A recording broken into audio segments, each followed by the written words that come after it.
Wah,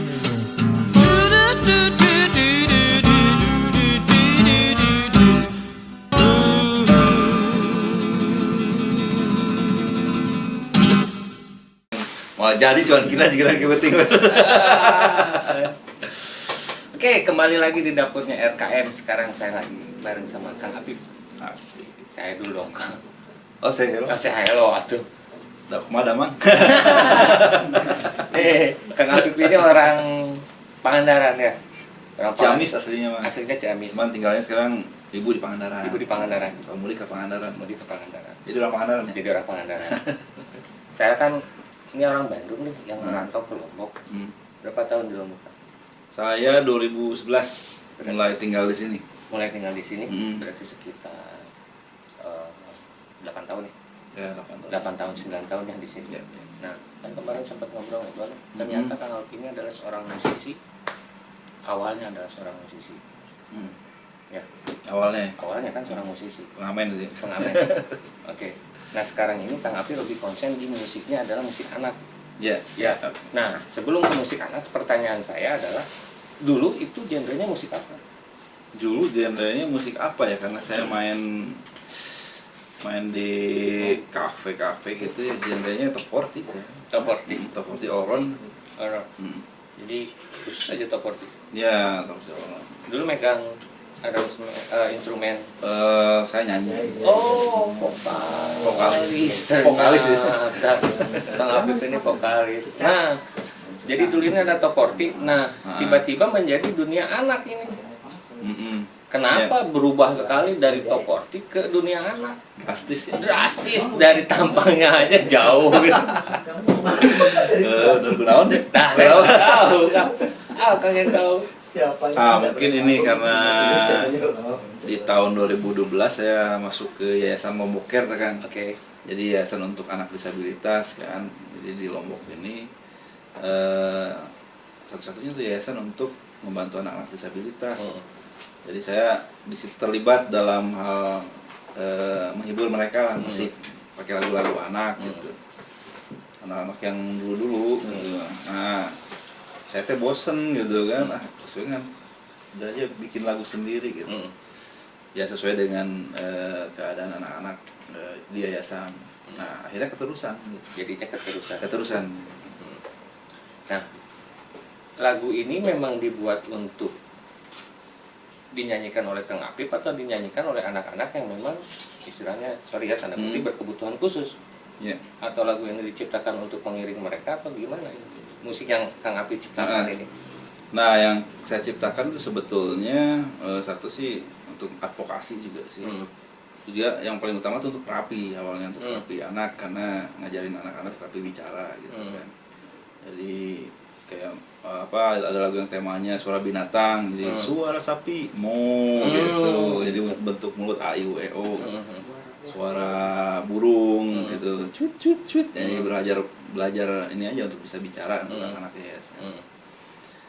Nah gitu, tapi dinyanyikan boleh siapa aja sih saya kira, karena juga akhirnya berkembang jadi misi apa ya advokasi untuk disabilitas. Nanti anak-anak ini juga ikut nyanyi atau tampil di saat saya main gitu kan. Di video klip juga mereka ada gitu anak-anak yayasan ini. Terus ya harapannya sih karena lagu anak belum ada ya, bukan belum ada, maksudnya mungkin belum ada yang bergerak lagi kan. Ya mungkin untuk merangsang orang-orang untuk ayo bangkitkan kembali lagu anaknya gitu ya. Tapi lagu anak itu tidak hanya untuk dinyanyikan untuk anak-anak aja, sebetulnya semua orang harus nyanyikan lagu anak juga, karena biasanya kan kalau kita orang tua nih, nah orang tua kita nyanyinya lagu yang dewasa gitu, anak kan akan ngikutin gitu. Tapi kalau orang tua juga nyanyi lagu anak-anak gitu kan, jadi anak-anak juga ngikutin gitu. Jadi ya untuk saya lagu anak ya bisa dinyanyikan sama siapa aja itu lebih baik. Oke. Nah, kan awalnya itu adalah karena ada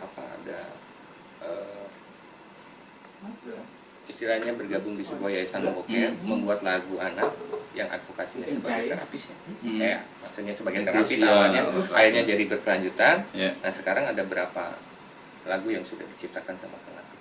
Berapa lagu? Oke, kalau berapa lagu sekarang, kemarin udah keluarin satu album tuh isinya 9 lagu. 9 lagu. Nah, sekarang lagi proses album kedua. Nah, isinya 9 lagu juga. 9 lagu kedua. Lagi ada 18 lagu. 18 lagu ya. Itu.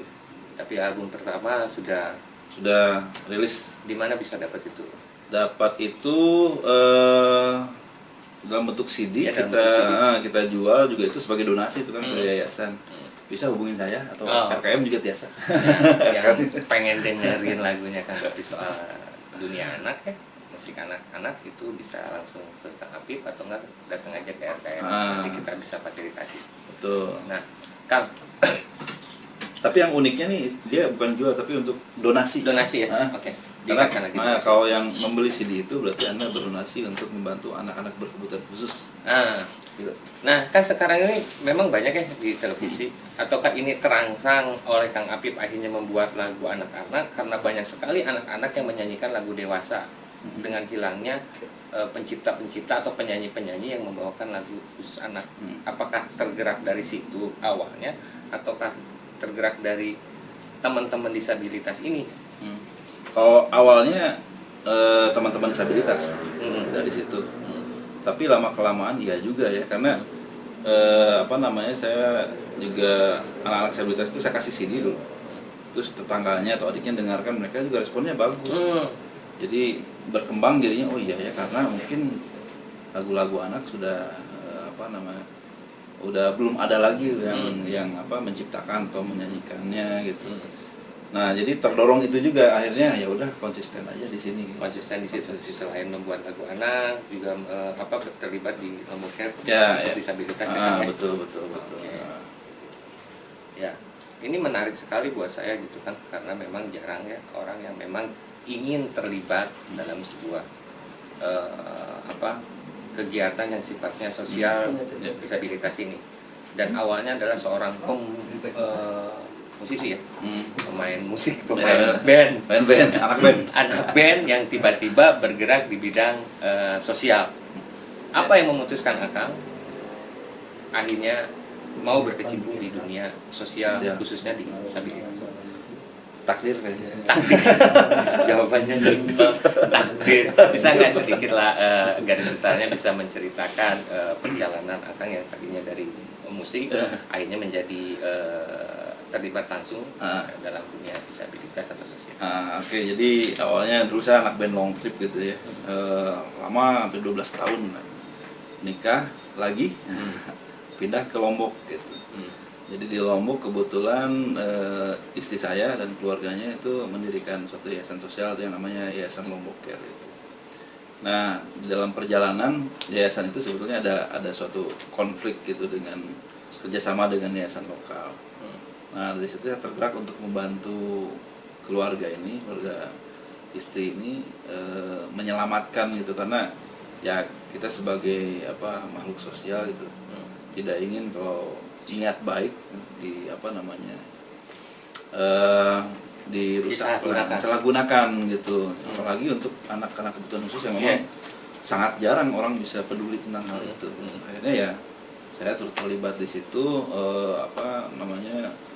merubah kondisi ya, jadi yang kurang bagus akhirnya jadi bagus. Nah, setelah kondisinya stabil, yayasan kembali menjalankan misinya, akhirnya saya senang gitu, suka jadinya. Ya udah, jadi saya harus memilih gitu antara tetap main di kafe atau fokus di yayasan. Tapi saya kan memang nggak bisa kerja dua-dua, kalau saya satu fokus aja. Karena saya yakin ada jalan lah gitu. Akhirnya saya memilih yayasan, saya tinggalkan main di kafenya. Ya udah, menjalankan yayasan. Ternyata bisa juga tuh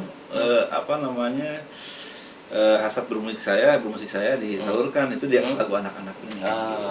Akhirnya satu jalan jadi. Tapi tidak merubah karakter yang dulunya top 40 menjadi lagu anak-anak.